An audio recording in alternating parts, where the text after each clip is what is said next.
Apa kabar Ibu siang ini? Sepertinya ada sesuatu yang Ibu pikirkan ya? Iya. Waalaikumsalam, Bu Mai. Alhamdulillah, saya sehat, Ibu. Eh, apakah tergambar ya, Bu, di wajah saya kalau saya sedang ada masalah? Iya Bu, Ibu terlihat murung. Sepertinya ada masalah yang Ibu hadapi. Boleh nih dibagikan dengan saya. Siapa tahu saya dapat membantu. Sebenarnya, Bu, kemarin itu saya mau cerita sama Ibu, tapi saya lihat Ibu agak sibuk. Apakah hari ini Ibu ada waktu? Oh, ada Ibu Murita. Kebetulan saya sudah tidak ada jam mengajar lagi. Bagaimana kalau kita pindah duduk di bawah pohon itu supaya lebih nyaman? Mari Bu Murita. Jadi, apa nih yang bisa saya bantu? Gini loh, Bu, sebenarnya saya ingin mendapatkan solusi dari masalah saya, Bu Mai. Kalau Ibu Murita tidak keberatan, boleh nih Ibu ceritakan masalah Ibu saat ini. Gini Bu Mai, kemarin saya dipanggil ke ruangan Bapak Kepala Sekolah. Oh ya, ada apa itu? Jadi ceritanya gini Bu Mai, pada hari Senin yang lalu, saya kan disupervisi oleh pengawas sekolah dalam proses pembelajaran yang saya lakukan. Saya tidak menggunakan buku teks sebagai sumber belajar. Bapak pengawasnya agak keberatan dengan tindakan saya ini, Bu. Padahal saya sudah jelaskan kalau saya tetap mengacu pada kurikulum. Tapi beliau kemudian malah melaporkan tuh hal ini kepada Bapak Kepala Sekolah. Oh, jadi gitu ya. Memangnya Ibu Murita memakai sumber belajar dari mana? Saya sebetulnya banyak sih, Bu, menggunakan sumber belajar itu. Ada saya memanfaatkan sumber belajar dari internet, dari video-video pembelajaran yang ada di YouTube, dan sebetulnya masih banyak juga sih yang lain-lainnya.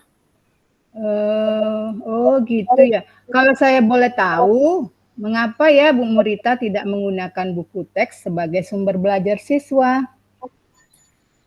Tujuan saya sebenarnya adalah supaya siswa-siswa mendapatkan pengetahuan yang lebih luas, tidak terbatas hanya yang tertulis pada buku teks saja gitu. Jadi mengikuti perkembangan zaman gitu loh Bu, bisa up to date gitu. Iya sih, betul juga. Tapi kalau saya boleh tahu, apakah siswa-siswa Ibu Murita nyaman dengan pembelajaran yang Ibu lakukan?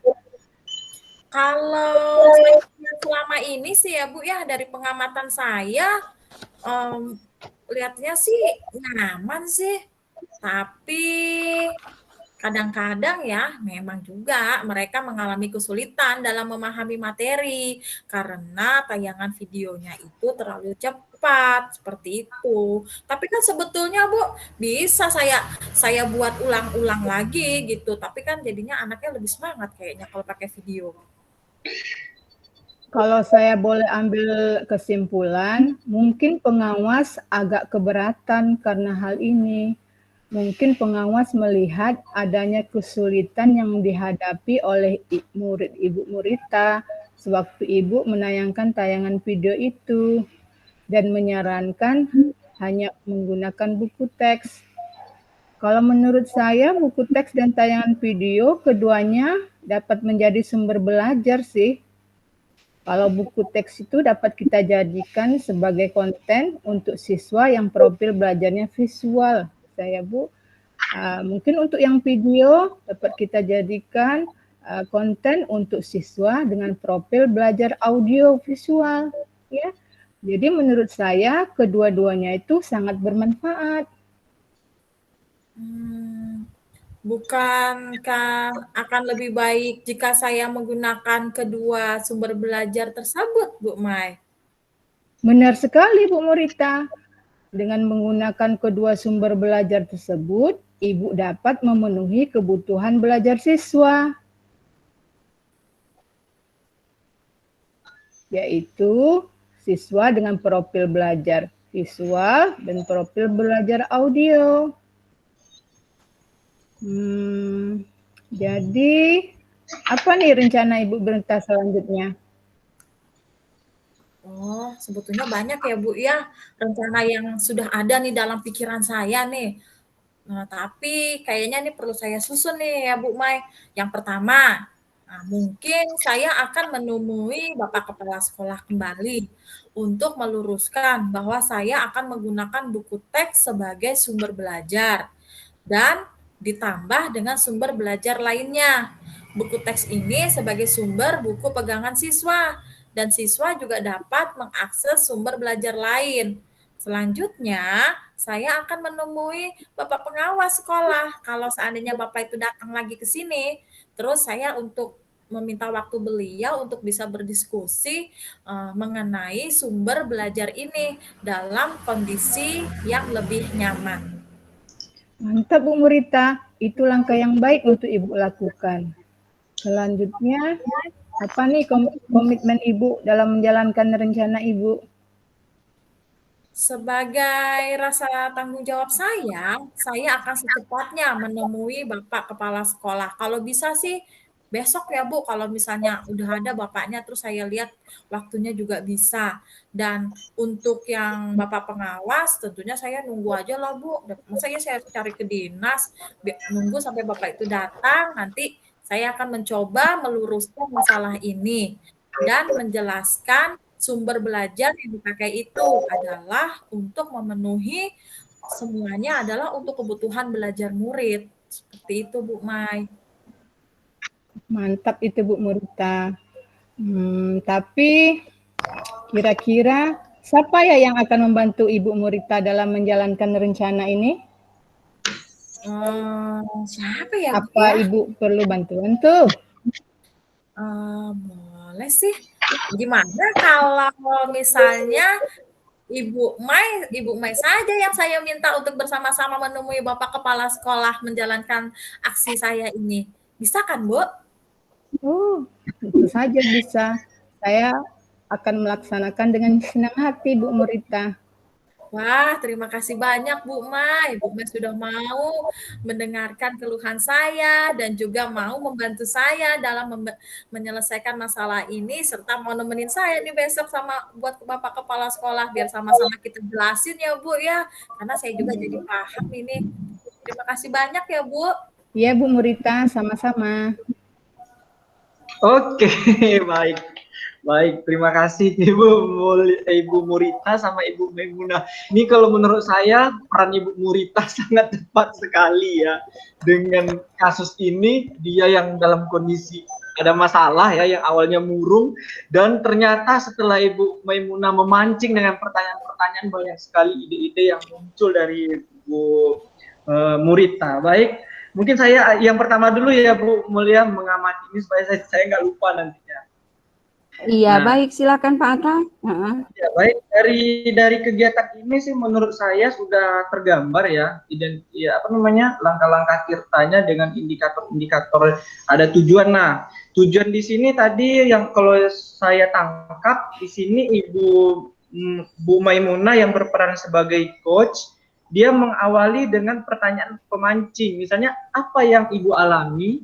Nah, bagaimana selanjutnya mereka berdiskusi di tempat yang lebih nyaman. Dia di sini kan sudah mengarah nih tujuannya pembicaranya itu kemana.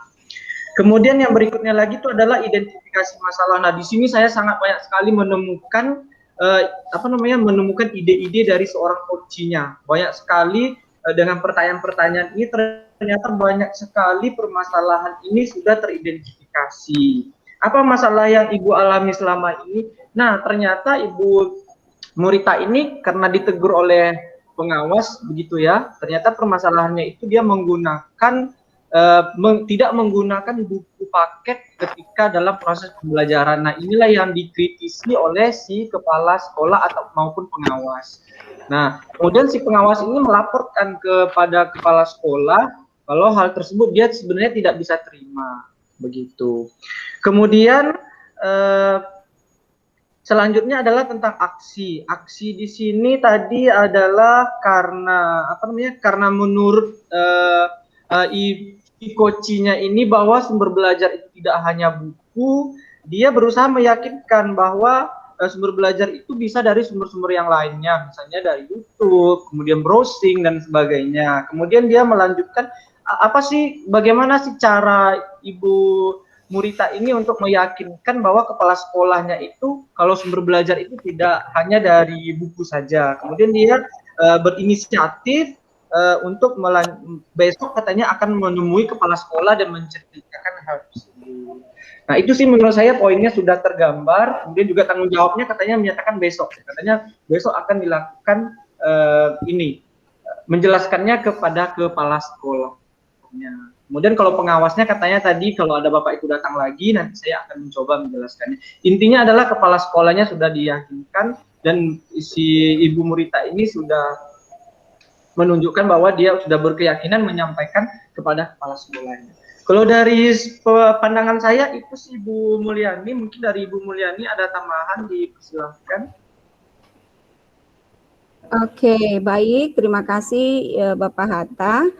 Kepada Ibu Maimunah sebagai coach dan Ibu Murita sebagai coach, saya akan mencoba memberikan hasil pengamatan saya. Pada dasarnya mengenai indikator yang harus tersampaikan dalam model Tirta ini secara keseluruhan dengan Bapak Atta sudah tergambar gitu. Baik, saya akan memulai mengidentifikasi penyampaian tujuan umum dari pelaksanaan coaching ini. Nah, tujuan umum dari pelaksanaan coaching ini sudah terlihat ketika coach menyampaikan pertanyaan, jadi apa nih yang bisa saya bantu? Nah, ketika coach mengatakan hal seperti itu, menurut saya ini sudah merupakan coach mulai mengarahkan tujuan diskusi yang akan dilaksanakan. Berikutnya, terhadap identifikasi masalah yang memberikan pertanyaan serta umpan balik antara coach dan coachee ini juga saya identifikasi dari pertanyaan coach, yaitu kalau Ibu Murita tidak keberatan, boleh Ibu ceritakan masalah yang sedang Ibu hadapi. Nah, ini coach sudah melakukan keterampilan bertanya untuk menggali identifikasi masalah yang sedang dihadapi oleh coachee-nya, yaitu Ibu Murita. Nah, selanjutnya tentang rencana aksi, saya juga tadi sudah mengidentifikasi dari keterampilan bertanya coach, yaitu jadi apa nih rencana Ibu Murita selanjutnya? Nah, ini menurut saya ini sudah menggambarkan bahwa si coach sudah menerapkan rencana aksi, yang menanyakan kepastian rencana aksi yang akan dilakukan sebagai hasil diskusi yang telah disampaikan tadi, yang telah dilakukan tadi gitu. Nah, selanjutnya untuk tanggung jawab, ini saya identifikasi ketika coach mengatakan kepada Ibu Murita, selanjutnya apa komitmen Ibu dalam menjalankan rencana ini? Nah, itu sudah merupakan keterampilan coach dalam memberikan pertanyaan untuk menggali informasi tentang tanggung jawab coachee terhadap apa yang sudah direncanakannya, seperti itu. Jadi kesimpulan saya bahwa dari hasil proses coaching antara Ibu Maimunah dengan Ibu Murita sudah menggambarkan seluruh proses model Tirta yang diharapkan mulai dari tujuan, identifikasi masalah, kemudian rencana aksi, dan selanjutnya terakhir adalah tanggung jawab. Itu sudah tergambar dari proses coaching. Jadi demikian Bapak Ibu yang berdasarkan hasil pengamatan saya. Terima kasih. Assalamualaikum.